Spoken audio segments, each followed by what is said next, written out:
আমার বয়স তখন কতই বা, 4 কিংবা 5। অথচ আমার স্মৃতিকে আজও অন্ধকার করে দেয় সে সময়ের এক রাশ কালো ধোঁয়া। কুণ্ডলী পাকিয়ে পাকিয়ে যে ধোঁয়া আকাশে মিলিয়ে যাচ্ছিল। আমাদের বাড়ির শেষ প্রান্তে বুড়ো বটগাছটার নিচে দাঁড়িয়ে সবাই ভিড় করে সেই ধোঁয়া দেখছিল। আমিও মায়ের কোলে চড়ে সেই ধোঁয়া দেখছিলাম। সবাই আতঙ্কে রায়ট লাগছে বলে ছোটাছুটি করছিল। এবং তার কদিন পরেই সদ্য বিবাহিত দাদা বৌদির সঙ্গে আমাকে কলকাতায় পাঠিয়ে দেওয়া হয়েছিল। আমি ছেড়ে এসেছিলাম আমার মাকে, আমার বাবাকে। আমি ছেড়ে এসেছিলাম আমাদের সে বুড়ো বটগাছ, টিনের চালওয়ালা গোবর লেপা বেড়ার ঘর, বাড়ির পেছনে পুকুর, পুকুর পাড়ের নোনা গাছ এবং আমার প্রিয় কাজলা দিদিকে।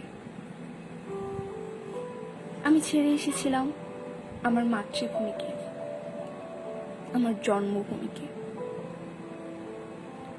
আর সেদিনের পর থেকে একদিনের জন্য আমি আর ওই জন্মভূমিতে ফিরে যেতে পারিনি, একবারের জন্যও না। এখন আমার স্মৃতিতে সবকিছু ঝাপসা। সে ঘর, সে গাছ, সে কাজলা দিদি, সব সব।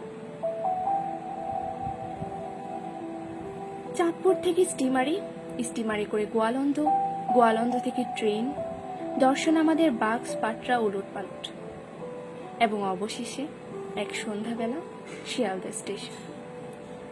তারপর ঘোড়ার গাড়ি চড়ে প্রেমচাঁদ বড়াল স্ট্রিটের 3.5 হাত চওড়া এক অন্ধকার গলি। সে অন্ধ গলির 11B নম্বর বাড়িতে একটি ঘর। সে ঘরের দাদা বৌদির সঙ্গে খাঁচায় বন্দী আমি, যার মুখে তখনও নোয়াখাইল্লা ভাষার টান।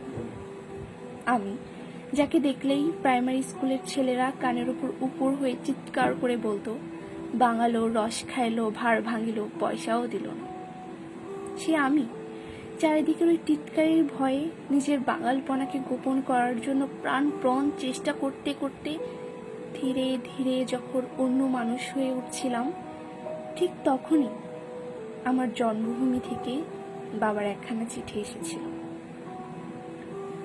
সবাই সে চিঠি নিয়ে জোরে জোরে আলোচনা করছিল এবং আমি শুনেছিলাম ঢাকায় নাকি গুলি চলছে।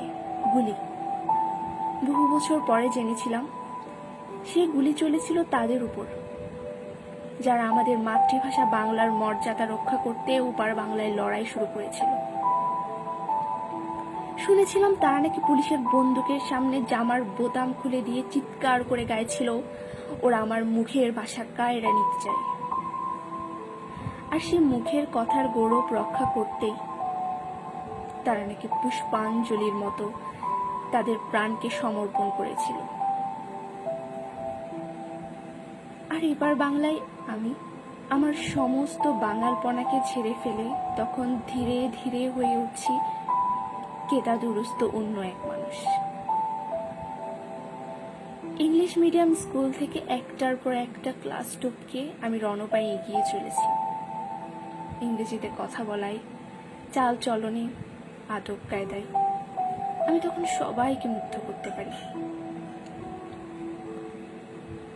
রাম ব্যানার্জি লেনের বাড়ি ছেড়ে আমরা উঠে এসেছি কলকাতার এক অভিজাত পাড়ায়। কেউ আর আমায় বাঙাল বলতে সাহস পায় না, বরং একটু সমীহ করেই চলে। আমার দাদা বৌদি আমাকে নিয়ে গর্ব করে।